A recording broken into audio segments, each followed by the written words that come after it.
Naomi, be serious, Lila said, tilting her wine glass without looking at me. You're never going to have children. It landed so casually I didn't react at first, just stared at the condensation sliding down my glass. It's not a bad thing, she added, as if that softened it. You're just different.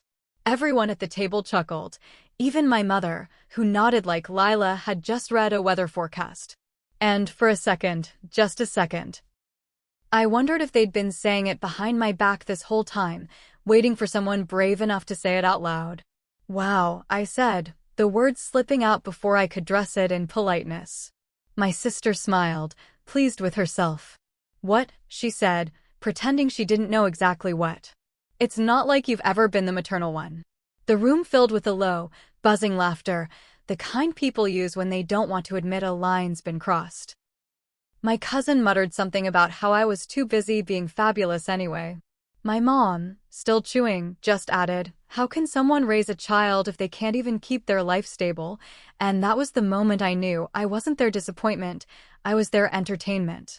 Before we go any deeper, if this already feels like something you've lived, something too familiar to ignore, go ahead and hit like and subscribe to Absolute Revenge for more stories that speak the truth, quietly but completely.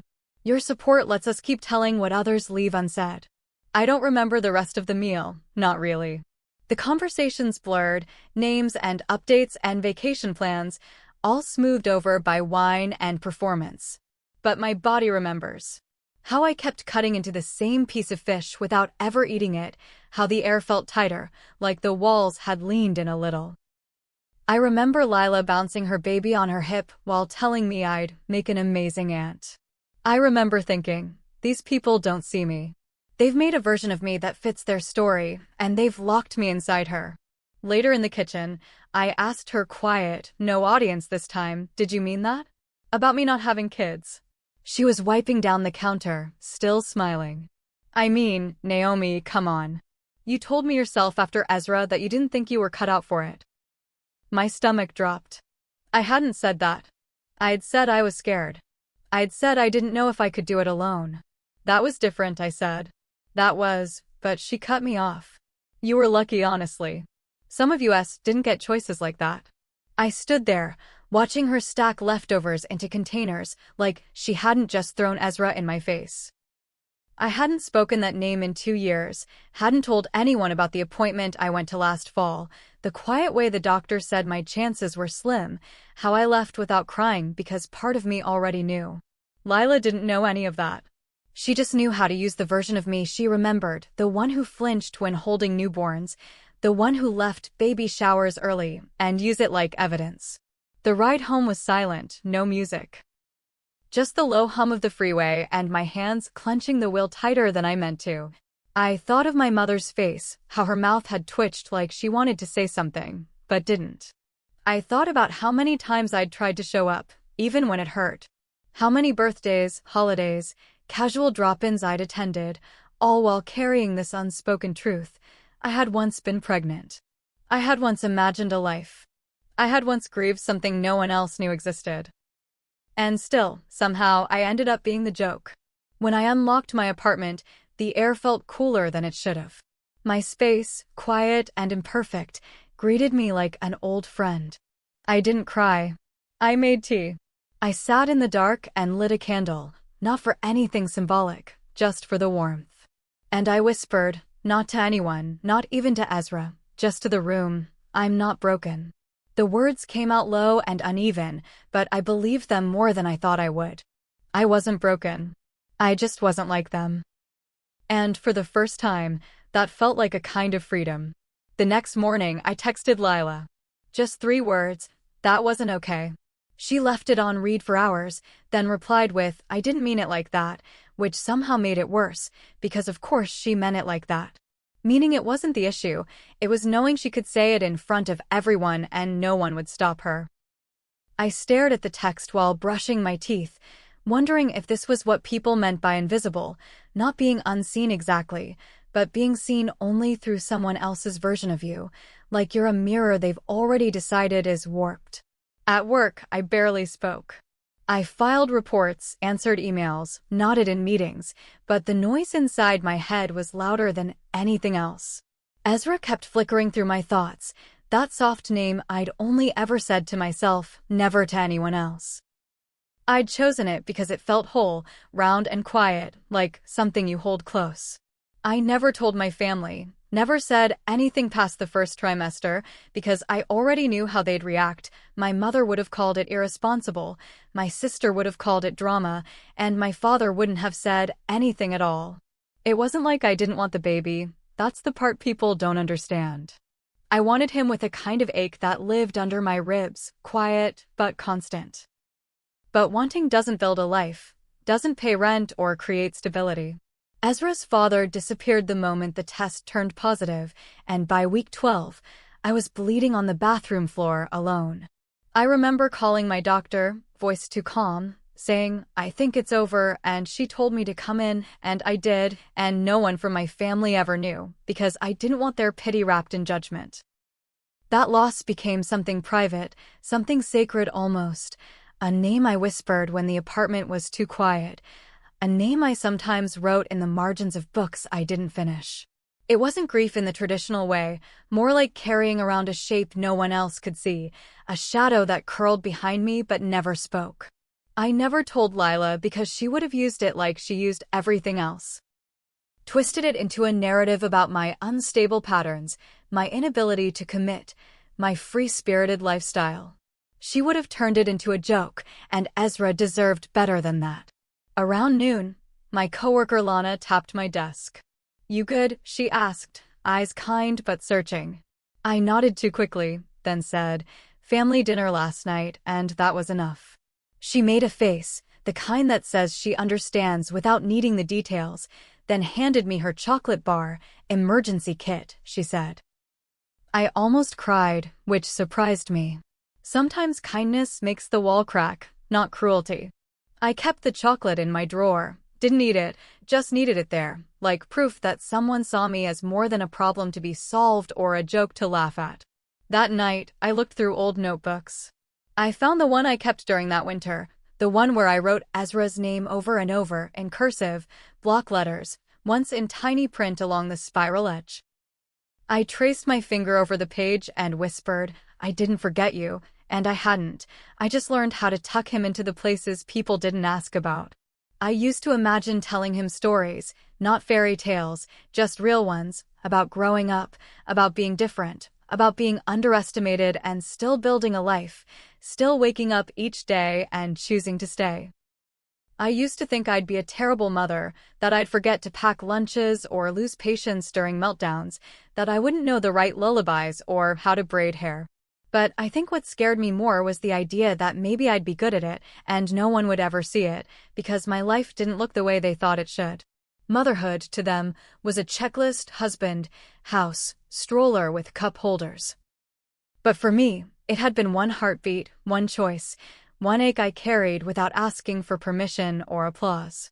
By the end of the week, Lila still hadn't called. My mother texted about a family brunch the following Sunday, as if nothing had happened. I typed a response, "Can't make it, working," then deleted it. I wrote, "Maybe," then deleted that too. In the end, I sent nothing, closed my phone, and let the silence speak. For once, I didn't feel the need to explain myself. I had my own rituals now, quiet mornings, notebooks filled with half-sentences, names whispered only to myself. Some families build their stories out loud. Others keep them folded in drawers, soft and sacred. Mine lived there. Ezra lived there.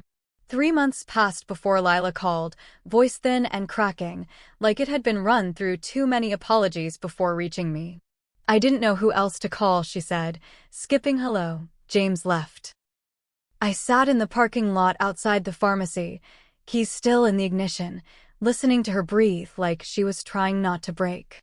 "He just packed a bag and said he needed space," she whispered, "and now he won't return my texts." I didn't say I saw it coming. I didn't say anything at all, just waited, letting her cry in uneven waves.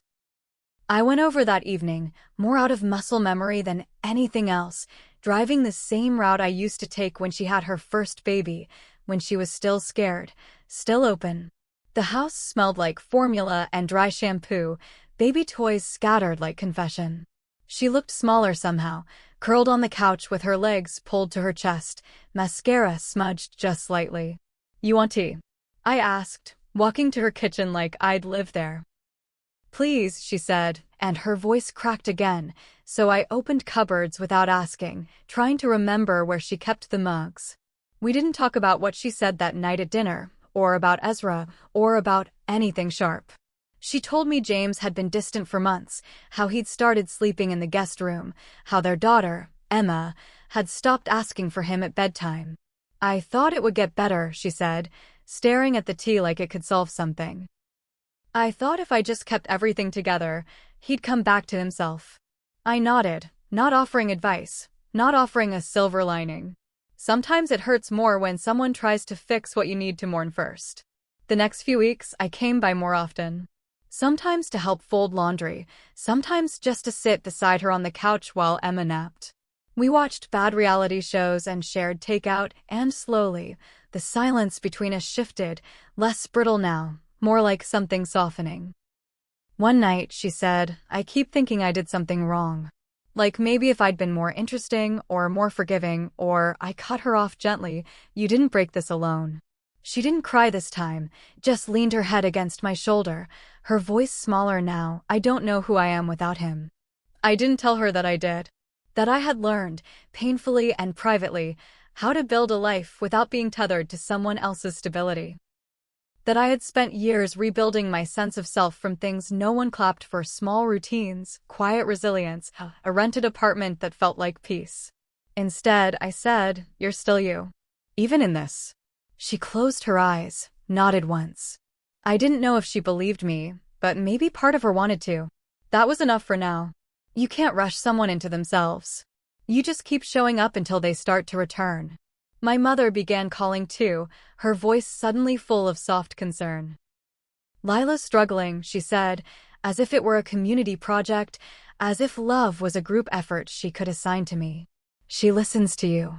Maybe you could help her, find her center." I said I'd try, but I didn't tell her how many nights I'd already sat beside my sister while she unraveled. My mother still spoke in vague terms, as if the collapse of a marriage was an unexpected storm, not something built, thread by thread, in silence and unmet needs. One afternoon, while Lila was changing Emma, she looked at me and said, "I get it now, what you meant, back then, when you said you weren't ready." I didn't look up from the blocks I was stacking with Emma, just waited. "I used to think people without kids didn't know what real exhaustion was," she continued, "but honestly, sometimes it's lonelier being a mom." I didn't know what to say to that, didn't know if it was a peace offering or just truth. She sat down beside me and added, "You've always been steadier than me." I didn't see it before. That night, I walked home slowly, taking the long route past the river. The air was cool, but not cold, and the city felt quieter than usual. I thought about how nothing had really changed between us, and yet everything had. Sometimes people only understand your choices when their own world begins to shake. Sometimes it takes falling apart to see someone clearly. She hadn't said sorry, not in the way I used to imagine it, no grand apology, no tears, but there was something in her voice now that hadn't been there before. Recognition. And for the first time in years, I didn't feel invisible. I hadn't planned to host dinner, it just happened. One of those slow Sundays when I needed to feel like something was mine again, so I texted, "Come if you want," and didn't follow up. Lila showed up first, carrying a pie she said was store-bought but wrapped it in a dish towel like it wasn't. My mother arrived half an hour later, purse tight to her chest, eyes scanning my apartment like she expected to find something broken or missing. "You've rearranged," she said, standing in the doorway. "It feels different." I said, "It's supposed to." The table wasn't anything special, thrifted plates, tea lights melted low, the cheap kind of cutlery that doesn't match, but still feels like home. Lila sat across from me, Emma beside her, coloring quietly. My mom commented on the silence, like it was a problem. "It's so quiet here," she said, stirring her tea like it had offended her. "It's my favorite sound," I said back, and she didn't reply, just looked out the window like the night had somewhere better to be. It wasn't a dramatic dinner, not the kind you remember for what was said. It was quiet, steady, exactly what I'd wanted. Halfway through dessert, my aunt, who always comes late and leaves early, asked if I'd thought about adopting. "You've got a nurturing spirit," she said, sipping wine, "and not everyone needs to give birth to be a mother." I shrugged, unsure how to answer, unsure if she meant it kindly or just curiously. Before I could respond, Lila put down her fork, slow and deliberate, and said, "Not everyone needs motherhood to matter." It was quiet after that, the kind of quiet you don't expect in a family, like something just shifted, and no one wanted to name it yet. My mother cleared her throat, then asked about work, like she needed to change the subject before the silence grew legs.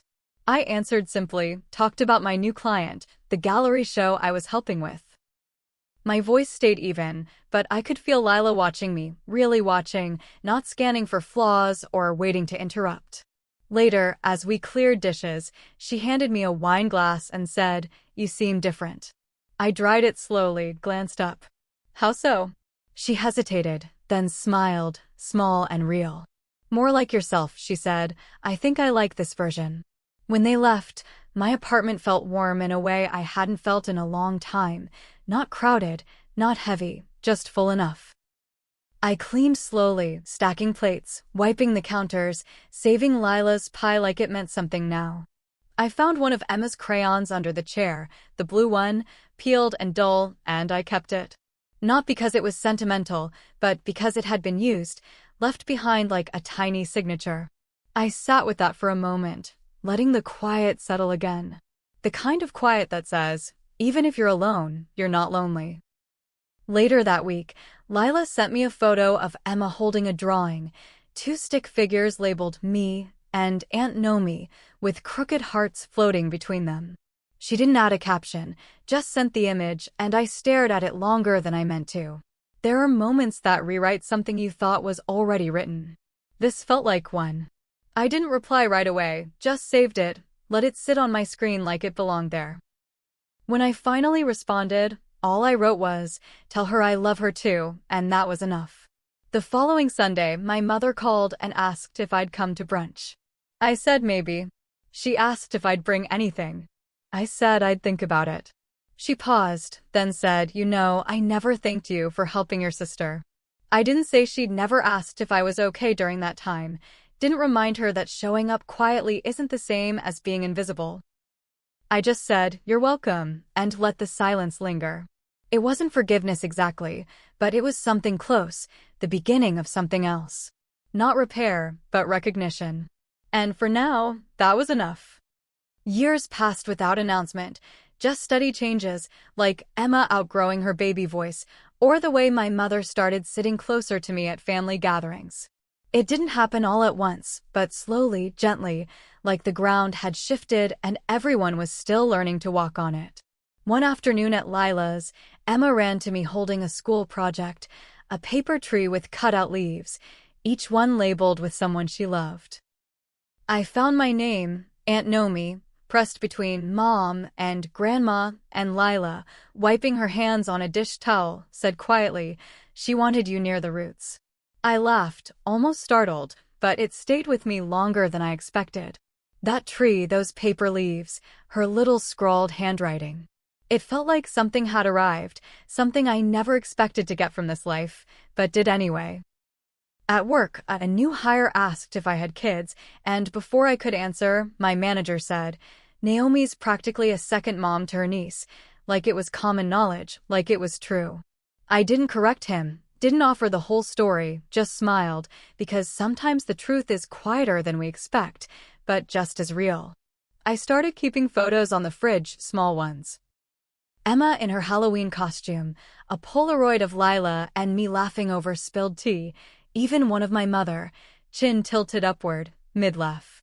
It felt strange at first, this version of family that didn't come with a manual, one that bent and stretched instead of breaking. One evening, after Lila had picked Emma up, I found a note in crayon taped to my wall. "Thank you for loving me anyway."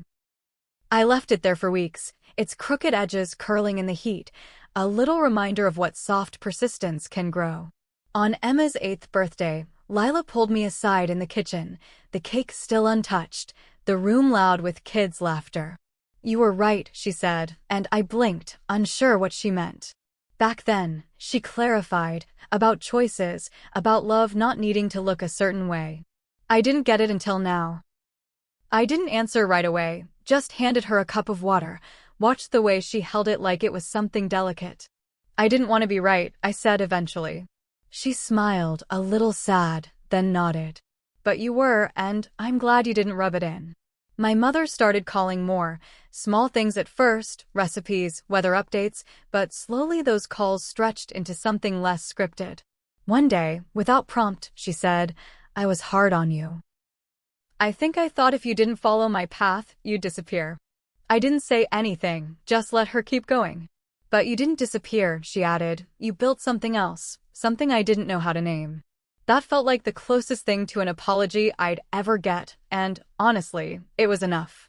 Not because it changed the past, but because it named the truth. I didn't reclaim Ezra's name publicly, didn't start a movement or tattoo it on my skin. But I lit a candle for him each year in October, just one flame, one breath. I stopped needing to explain his absence, or defend the love that never got to grow past a few weeks. He was mine, even if only in the quiet corners.